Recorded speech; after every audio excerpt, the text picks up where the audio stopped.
my dad, one of the things that he taught us big was to work, to work. So we were all working. We all had roles over there.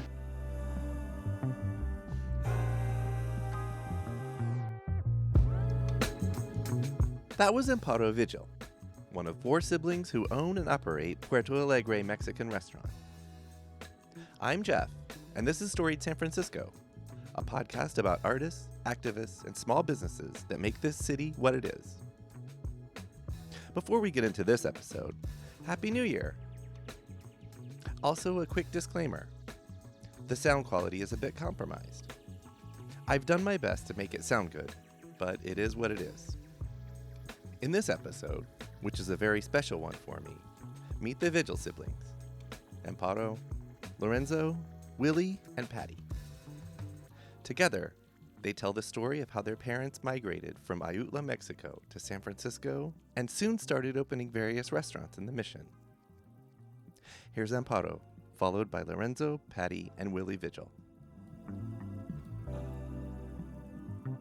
Well, what shall I say? I can't. One thing I can't hold on to are years, numbers of years, but That's okay. the years. But I know my dad. My dad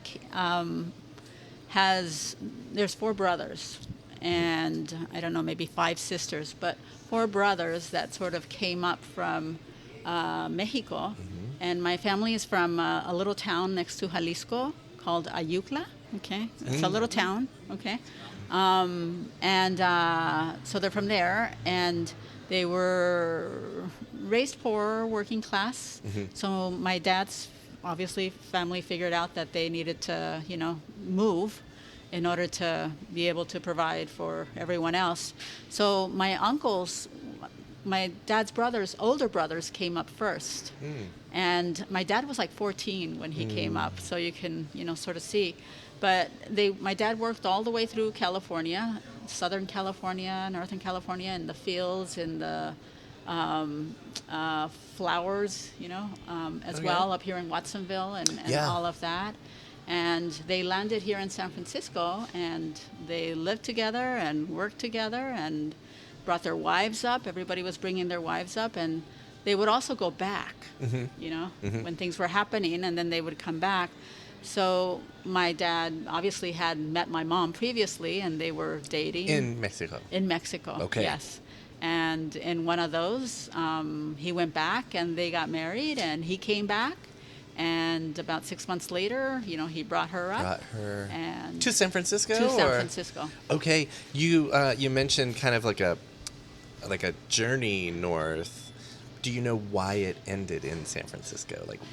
That's a really good question. Yeah. I think it's interesting because the thing that I'll say is that there was a lot of people from that town that ended here in San Francisco. And I'll talk about that later, yes. Mm-hmm. Because, in fact, there's a lot of restaurants that were opened from, that were sibling connected restaurants. To, well, no, but in the sense of from the same town, community, yes. from the same place. Yes. That's interesting. From that area. Okay. And you are talking about it was a small town. It was a small. Do we know how small? Oh, couple hundred people, maybe.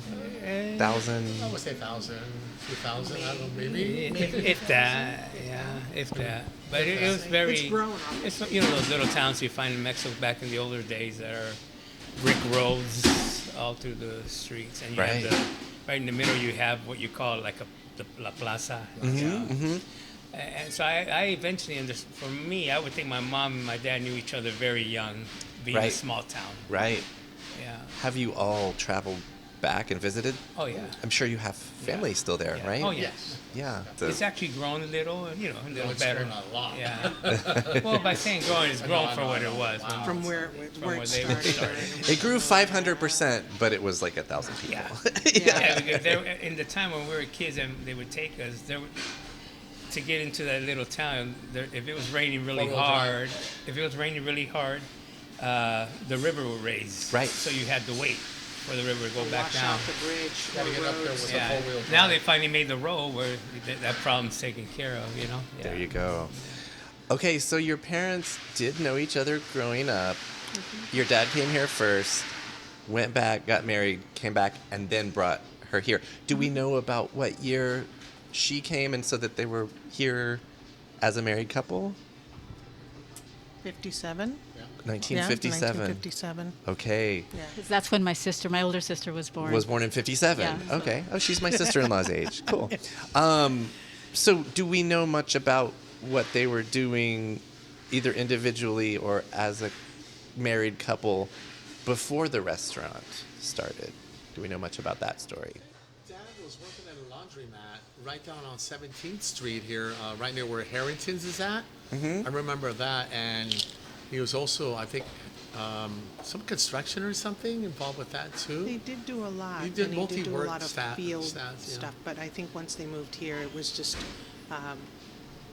jobs that will help. Obviously, Mhm. Yeah, the they area just and had a all new that. baby. Right. So, and I think that my mom she was a homemaker. And she started out that way. I mean, she started cooking, obviously, with a lot of help from sister-in-laws, that were also getting together. Now they're here, and that's their only community. Right. So I do remember her going to school as I got a little older, or when I was born, when I was younger, and wanting to learn the language as well. So, little by little. So they didn't know English, clearly. And when my dad brought my mom up, my uncles and their wives and my dad were all living kind of on a flat, sharing rooms on 14th, 15th, and Folsom. I was just going to ask where. Yes. Okay, so they were in the 14th, 15th. Mission. Yes. Oh, yeah. Yeah. And from that, one of my uncles, then they moved to 24th and Folsom, and one of my uncles bought a house over there. And Back so, when you could do that. right? Right. He bought a house, and then my dad and my uncle, one of the other uncles, moved over there and rented a room rented rooms from him, and that one uncle that bought the house, he had a big family. He already had 6 children, something like that, my cousins. And then from that, we moved, people were just, saving and figuring out things, and one of my aunts came up, and she got married, and they had a house over on 23rd and York. And so my dad, to help them out, moved us over there. Got and it. we got a room from her. And then they decided, my dad, it's interesting because I always think my dad would always say that his idea was to save up enough money to kind of move back. Oh. Take us all back, Right. To Mexico. Right. And they were all saving money and trying to figure all this out. But then this opportunity came up to open up a place, or to buy a place on Folsom and 20th. To buy a restaurant? To buy a building. To buy a building, okay. A building Okay. with a restaurant. Okay. With a Where restaurant. was that again? That was on 20th and 20th and Folsom, Folsom. between 19th and 20th and Folsom. Okay. Right in front of the fire department, right Yeah. there. Kind of in Yeah. front of- Where the across homestead street is from the- now, over there. Yeah, yeah. Right next to the high school. The Right high next school, door. John Right. O'Connor Right, wasn't right. there before, but yeah. Mm-hmm. So then the 4 of them put all their monies together. They decided, okay, we'll do that. The 4 of them put their monies together, and they got that building. And so then we moved there, and then we got a flat, and my uncle moved upstairs, the one that didn't have, and he got a flat. And the 4 families worked in the restaurant. Okay. What's that? What was that restaurant? It's called Mexico Lindo. Mexico Lindo. Okay. It's Yeah. not still there. It is not Mexico Lindo anymore. It is a restaurant, but It's mid-block, right? Yes. I know there's the place. a restaurant yeah. there. Yeah. They Okay. took over after Yeah. my padrino, my uncle Pablo yeah. left there. Okay. Yeah, So that's a and little bit that's of, kind of where it started. but that's where in the that family, started. the connection that you're talking about of other restaurants. Is this restaurant on Folsom, is that where your parents got the idea to do their own place? Yeah. Okay. And do you know how long they were involved with that before they branched out? So I think with that building, because we were doing it as a family, after a while, I mean, we each had a flat. So our family lived on the bottom, my uncle and his family lived on the top. And we would take turns. As far as I can remember, one year we would run it. By year. Oh, wow. And then my uncle would go off and get another job. And then one year they would run it, and my father would go off and get a job somewhere else. Right. as far as I Yeah. can remember, and I'm the youngest, but that's. Right. Yeah. And I think the way that it started was that they all, I mean, they didn't know, nobody knew what they were doing. They were just like, we got this place, we got it together, let's figure it out, you know? I guess you're going to be in the kitchen, all the women in the kitchen, you know, and the men up here in front. And I'm guessing recipes weren't an issue at all. Well, then they had, well, no. those are everybody- they're just there. Yeah. Yeah. Yeah, It's yeah. what you're having. But it felt to me, the way that I remember it, and we were little, mind you, but it felt like everybody was working. Yeah. Everybody was there working, you know, together. And then they figured, oh, this isn't working. You know, there's too many of us here. You Too know? many cooks in the kitchen. Right, right. So okay, so let's you do one day, you do one day, you know. So let's do that, you know. And then it's like, well, this isn't working either. So why don't you do a week? You do a week, and you do a week.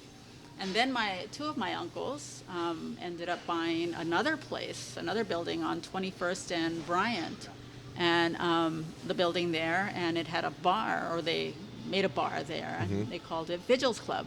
Okay. I don't know if you knew about that one, but it's now Asiento. Mm-hmm. But before it was Asiento, it was Vigil's Club. I do remember Vigil's Club, and now it Okay, all makes okay. sense. And so Yes. then they left the partnership and they went over there, and it was just my dad and my uncle Pablo, Okay. who were there, who were still here. And then that's when they decided, okay, well, we'll do, I think they went to a month each. And then they decided, no, let's do a It just year. keeps getting longer. Yes, let's do a year each, you know? And we had it for a year, and then we didn't have it for a year. Yeah. Yeah, they kept switching off. Yeah, year to year. and so they did a couple of years like that. And then that's when my dad said, you know what? Light bulb. Yes. My dad's always been about, you know, you got to find your own place, you know? You got Yeah. to find your own place. Yeah. So he bought this place, you know, and started working on making this one a restaurant. And Okay. but I do want to say that before they got into restaurants, before they started doing that, like my dad did work. He worked like what Willy was saying at laundromats. You know, Yeah, this right is down the the time corner. of the war and all of that, and there were big laundromats, warehouses all over the place where they would laundry all this sheets and I don't know all Yeah. these There was a- uniforms. That rec center on Harrison, you know, on 20th and 21st. Yeah. 20 and 21st. That used to be a laundromat. My dad worked Oh, at wow. too. Yeah, I remember taking him lunch. My Yeah. mom would make his lunch in the summer, and we would take it to him. Walk it over there. Yeah, and he had several jobs. My dad worked 2 or 3 jobs. Right. You know, before the restaurant, he would work on the laundromat. He worked as a janitor Yeah. down over there on North Beach. At Diamond, At Diamond it's called National. Diamond National's the building. Yes. I think Channel 5 is there now, I think. Oh, That- wow. Yeah. Okay.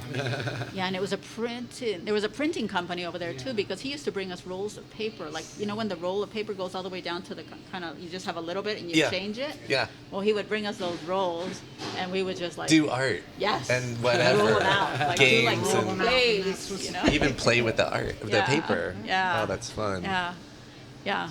So one of you mentioned 1970 as the year, and you just get us to he found this place. I thought it was So- 68, 69. No, he bought the building in about 68. Okay, 69. that's what it was. Okay. He started working in the restaurant, That's this building. Yeah. Okay. and he opened it here while we were still living over there.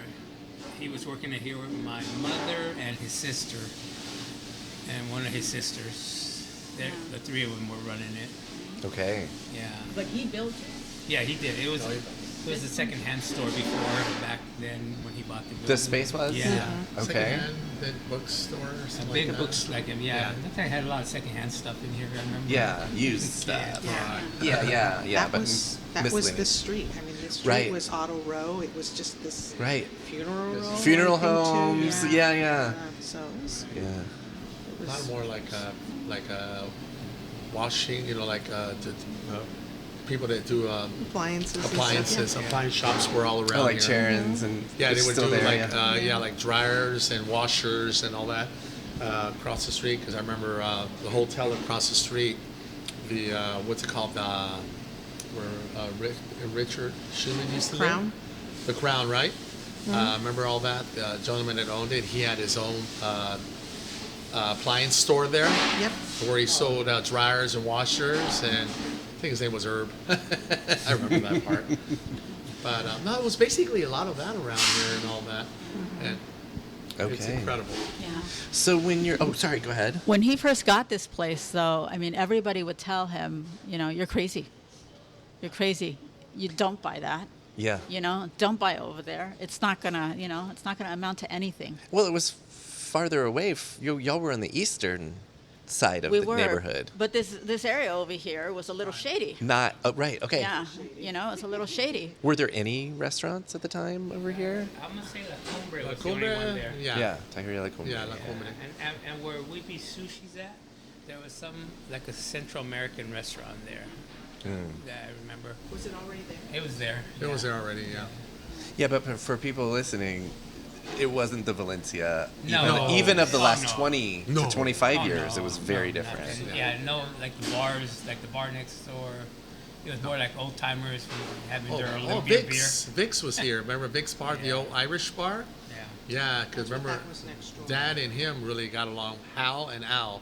Those were the two known. My dad was Al and Hal. Okay. And they were amazing good friends growing up. That's where Blondie's is now? Yeah. Okay. Great. Vic, yeah, Okay. Vic's is. I remember as a little kid, because we used to go over there, like my mom, they order food. Oh, what's her name? Mean Jean Green. I called her. And then I'd go in there, take her food, or the bartenders. Yeah. And they go, come here, little kid, here, have one. I go, no. It's funny.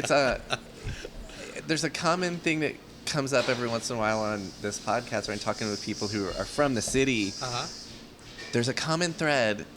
When I was a kid and I went into the bar, it's like something that doesn't, not allowed to happen in a lot of places. Right. Like, yeah, it just used to be more chill, I think. Right. Yeah. Yeah, it's like you're not going to be getting a kid drunk. The people were more chill too. Oh, That too, yeah. Older. They're amazing. Kind of, we might call them older now. I don't know, but you went in there, they're very quiet. Right. Really just enjoying their drinks.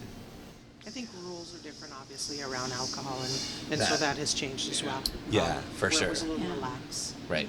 I have to say, even around food, because when we were at Mexico Lindo, I mean, Mexico Lindo was like a neighborhood spot, and my dad was really good at creating areas or places where you could come and hang out, just come and hang out, and he knew that he kind of had this business sense that, you gotta bring people, and have them hang out. And so he put in some pinball machines. Oh, nice. Pinball machines. So the guys from the neighborhood would always just end up there. After work, they'd end up there and just pinball. Pinball they'd was hang out. big back then. Right? Yeah. Right? They'd hang out. They'd just There's hang a whole out. musical about it. Right? Right? And you're right. And we had a big jukebox playing Nice. all the time. So With the pinballs and the records. jukebox. Right. Yeah. But on the weekends, we were a Mexican restaurant, and we were a traditional Mexican restaurant, as we still, are. But we made birria and menudo and things like that. And people from the neighborhood would come with their ollas, with their pots. Yeah. You Amazing. didn't have any to-go containers or anything. Right. You came with your pot. Give me 2 orders of. It's also less wasteful, let's be real. 2 orders of menudo to go. Or, Yeah. or what have you. So Wow. that was really That neat. was amazing. So it was kind of a big deal that he was over in this part of the mission, and he's like, I'm going to do it. Was it always your dad's intention not just to buy the building and live in it, right, but to do the restaurant here? Yeah, it was. Yeah, it was. He wanted, the Banco Lindo was there, and Pablo was going to, so he goes, I'm going to venture out, move over here, and start a business over here. And that was one of his goals. It took him a while. I mean, he didn't come over here and evict anybody. No, Right, right. Nothing no. like that. Not at So all. it just happened gradually, It just happened gradually. And then he decided, I'm going to build a restaurant. And I remember, I don't know if you guys remember, but like he needed help clearly to build a restaurant, and he had to contract people. And there was this one contractor, that he had contracted, to come and help him. And he paid him, gave him a deposit, a remember big that. deposit and everything, and the guy never showed up. Oh. So we were Remember all all little. over Watsonville, chasing him down with Yes, Dad's. we were all little. So our Sunday, weekend. Yeah. yes, our Station Sundays wagon. were, everybody hop in. We're gonna go look for this guy. No, my dad said, "Oh, we're going for a ride this weekend." Yeah. We had no idea that he was going to go look for somebody. Code for something. Yeah, but we're all in there, packed up in there, and like, God, gee whiz, we're going over towards 17 over Santa Cruz. Over that the hill. Like, oh Yeah. my God. And I remember the station wagon bouncing around a lot. It was overloaded. Yeah, cars bounced differently back then too. Yeah. Sometimes it could hurt. More like boats. Right? Yeah, it felt like a boat. He had a big old car. I don't know that he ever found. No, he found them. them. He Yeah. Found I think them. he Me and found- Lorenzo were in the back. We saw I remember it. Yeah, we saw we it. hung out at this This- outside in the car Yeah, for the a long story I time. remember is that he found where he lived, and we did go on a Sunday, and I remember my dad walking into the side of the door, and he's in his living room. My dad, he really didn't do nothing to him because he had a family, and he says, I don't have the money, no more, son. And that was that. That was that. And that was that. Bummer. Yeah. And that was that. He didn't have the money. That was that. Yeah. There's not my dad. What are you gonna do? You know. Right, I remember- He's got a family. Smart and Yeah. practical. And then after that, I think we all got Yeah. back in. We went to Coyote Point. As you do. We went to the beach. He just took us to the wanted beach. fairness, obviously. Absolutely, I yeah. gave you something for you to do a job, Mhm. and you took off. You didn't Right. give me. I didn't get anything in response. Mhm. So I think it's for him. I think it was just, I need to know. I need to know what Clarity. So it wasn't about you're gonna pay me back. I think it was more about what happened here. Yeah. Yeah, like you said, fairness. Yeah. Yeah. Well, it sounds like we're at the point in the story of the origin of Puerto Alegre. Is that correct? Yeah. Was it always called that? Yes. That was the Yes. name from the beginning. And do you want to explain to folks what that is, what it means, what it meant to your parents? Happy Port is what it translates to. And I think my dad had that vision of bringing people here, and he's not a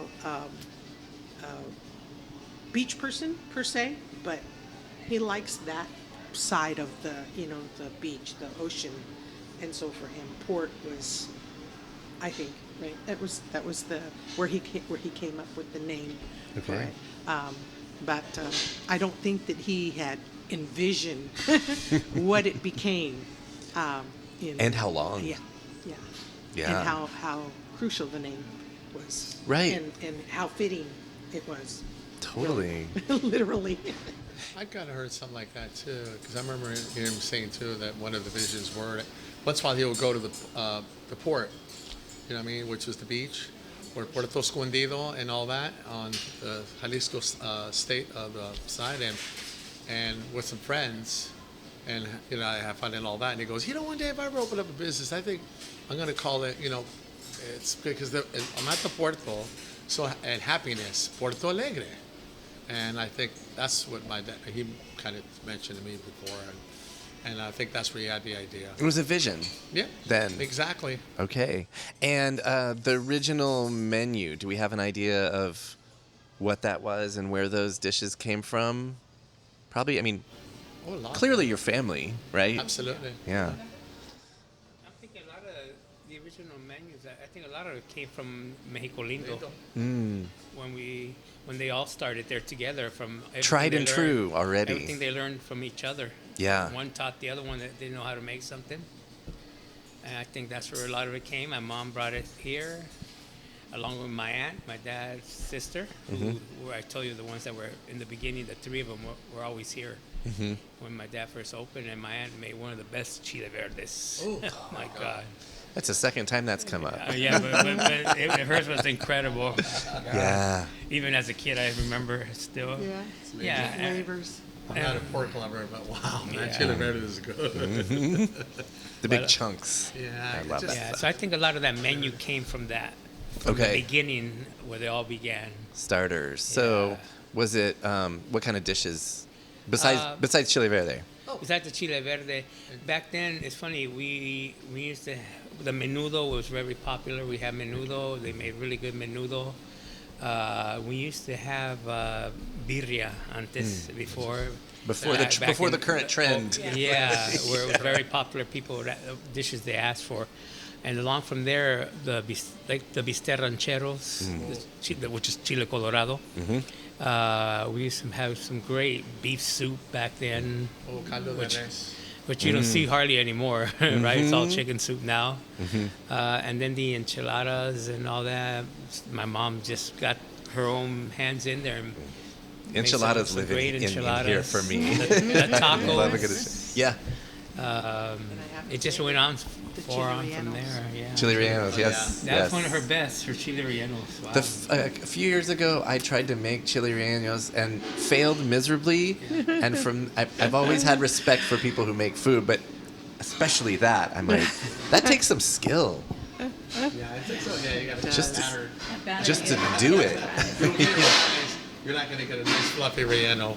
You're going to flat relleno more like an omelet, No, a scrambled which I've omelet. seen in restaurants. You're right. Yeah. it. Yep. Unfortunately. I'll have to say that the menu over at Mexico Lindo, growing up with that, like I think any Latino family, when you grow up with the food around you, unless you're kind of like from a town, and there are farms there, and you're seeing kind of the farm to table kind of thing. We didn't see that clearly.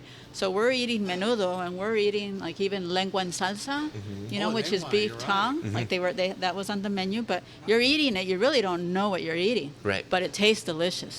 It tasted delicious. Yeah.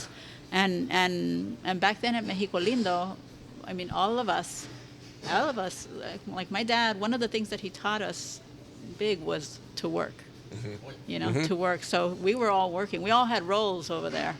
To earn And I that remember, food. I remember the menudo. To make menudo, it's a hard process to make menudo. That's why And- it's weekend only. Yeah. Yes, Yeah. and Remember when they built to that, clean little it, box? to clean it, it's a hard process. Otherwise you end up with a menudo that tastes like funny or what have you. But yeah, and my dad had us all there. Like he had us working for him, or working for the family, working Including for your everyone. older sister. Including my older Who decided sister, to go which somewhere decided, else. no, I'm not doing this, right? Too but he much did, menudo. like the menudo. We had to clean the menudo. Wow. As little ones, yes, we had a little thing that we had to stand up on to get to the table to kind of clean the menudo, Remember when he take built, all the lard off, all when the he fat built off that of little it, box? and then he built this Yeah. thing so that we could, which had slits in it, okay, because we Okay. had to then roll it and then put it into this thing and use this big, humongous, sharp knife. As little ones, we were all there, and we all had to, take turns, and we had to cut it with the knife. So he did this thing so that we wouldn't cut, chop our fingers off. I'm imagining the knife being bigger than you, Yeah. and the menudo itself, all of the stuff bigger than kids. You get Raul sharpening it. Right. My older cousin, That he thing was the one who was like that thing sharp. was sharp as a blade. Yes. But, Wow. Genius. I mean, just the box that it he just- made for One it. slash and it would all the way down. Like, Yeah. wow. yeah. So it was neat. So we each had roles over there, cooking or cleaning and stocking and everything else. I mean, And then we sorry. come home from school and Straight to the. straight Did to work. did you all come over then to work here when it started? Funny kids? thing, I think. Yeah, as kids, I remember because I remember when getting up in the morning, come down. Mom was already in the kitchen prepping, and we'd have to go and help her like make the chips, and help her some details. And then she'll say, "Hey, I'm fixing breakfast for Busy Bee. ¿Cómo se llamaba? Busy Bee Market. The Greek. ¿Cómo se llamaba? No. I'll remember his name. I had it in my back, but it went away. Anyway, so he goes, "Oh, you got to go drop off breakfast for him before you go to school." So help her out here in the kitchen, and then get his breakfast, and then go down to Busy Bee Market and hand him his breakfast. Nick. Yes, Nick. There were the supermarket was owned by a Greek family, which is amazing. But he became really something special in our family too, and but it was. I remember in the morning doing that, and then coming back, going to school, and then coming back home later on, and my dad goes, "Oh, okay, do your homework when you're done. Maybe we get time, just come help me out a little bit and all that." And we would do that. It would be kind of our little allowance. Right. Someone, I think you mentioned chips. Yeah. Who made the salsa then? Oh, And maybe now. And well, now it's Or different. I guess where did the recipe come from? You know that one better than I do, I think. I've right? always loved y'all's chips and salsa. Yeah. Mom Same- did. my Just mom from your made the mom. salsa, the recipe. My mom would make it, yeah. Yeah. And it's got a little tinge of spiciness, you know?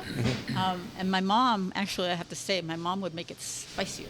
Yeah. Yeah. That. Kind of toned it Okay. Yeah. down. a little bit. And, you know, it was for the taste, but she would also say that it would slow it down so that people wouldn't just like, you know. Drink it. Right? Yeah. Because then she'd have to crank it out more. Well, there is, it's not like a secret menu or anything, but I've been coming here long enough that I'm familiar with the tomatillo salsa that is no longer default on the table. Right. Oh, Was that always around in the beginning? That one Yeah. can pack a punch. yeah, that one we did have it before. Yeah. I Yeah. think that one kind of started as a home, right? It was more Yeah. We made it in the kitchen. Ah, Yeah. for staff. And, yeah, for staff. And I remember it being a big staple in our house. I mean, that's also that we used to eat. Was the tomatillo salsa. I you love know? that one. And then little by little, we started to bring it out because somebody wanted something a little hotter. So we started using that Or one. green. Yeah. We went up a Yeah, little higher. along that. We went up a little Although I have to say, my mother always said, well, this is the story that we always tell when it's really, really hot. She would say it's because I was mad when I made it. It's got some emotion in It's it. got, she put that in there, you know. I That's love amazing because that reminds me of a story about her. Well, a short one because I remember one day I came down and I go, "Mom, why are you crying?" He goes, "Damn, that's a hot chili pepper." I go, "What?" He goes, "Whoa, you gotta try that pepper." No, not you. You know, wow, that's a real pepper, and it was tearing. And I go, "Oh my God, no!" Yeah, that was incredible. And she would travel. My mom would travel everywhere with her peppers. Oh, In her, wow. in her pocket. She was one of those Latina moms that just had peppers in her pocket, like What wherever were she her went. peppers of choice? Jalapenos. And then she would do the serranos were And, like a big thing. She would carry a chili, the little red one, the Chile Japonés, colorado. the Japonés one. Yeah. It's just a bite on The, all. their You chile taste de a little árbol, bite. they call it chile de árbol. Yeah, chile de árbol. Arbol. But she always had them in her little napkin. Oh my God, I love We that. would go out, and this is funny, but we would go out to eat, and you know, obviously they don't have chilies. But she was like, I got my She own. always had it. Got a little mordida. It goes, I need a little bite of the chili. And then a little bite something, yeah.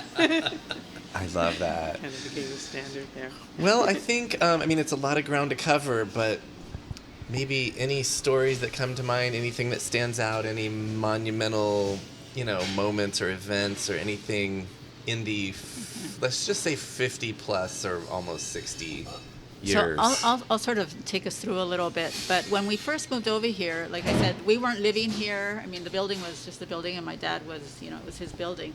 And then eventually this cleared out, and he started fixing this. But I don't think we were living here. No, No, we were not we were living not. here We lived in yet. Folsom. We were still living over there.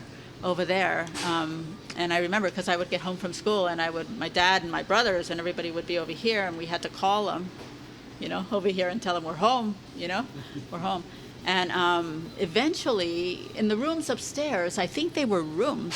They were rented as rooms Okay. also, Like as well. SRO Yes. kinda style. Kind of like Mhm, that. mhm, mhm. So then, and over there, so eventually, he cleared them all out, or people left, and on the top flat, and we went from a 1-bedroom apartment to a 4-bedroom apartment. Okay. So we over there were 5 of us, and him and my mom, and whoever else was staying with us, cousins or whoever else, in a 1-bedroom apartment over there. To a That's 4 like the Jeffersons moving on up.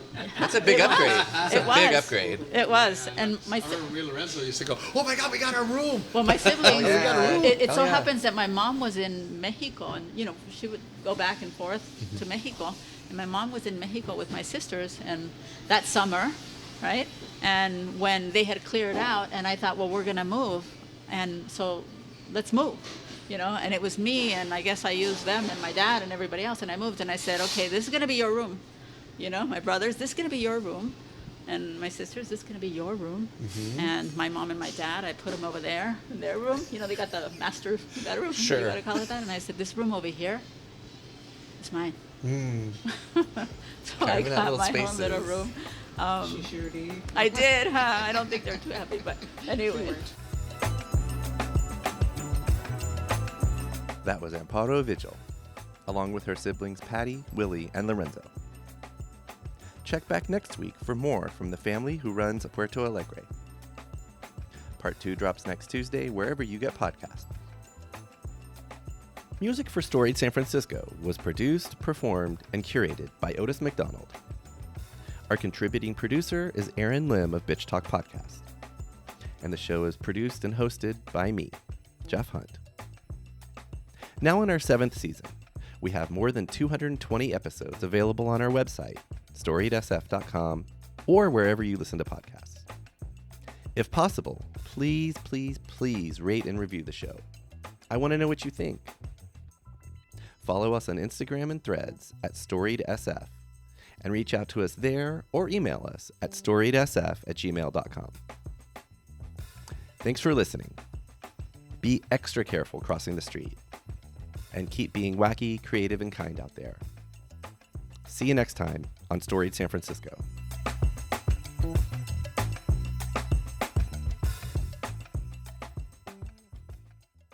We acknowledge and respect the first humans of the unceded land we call San Francisco, the Ramaytush Ohlone.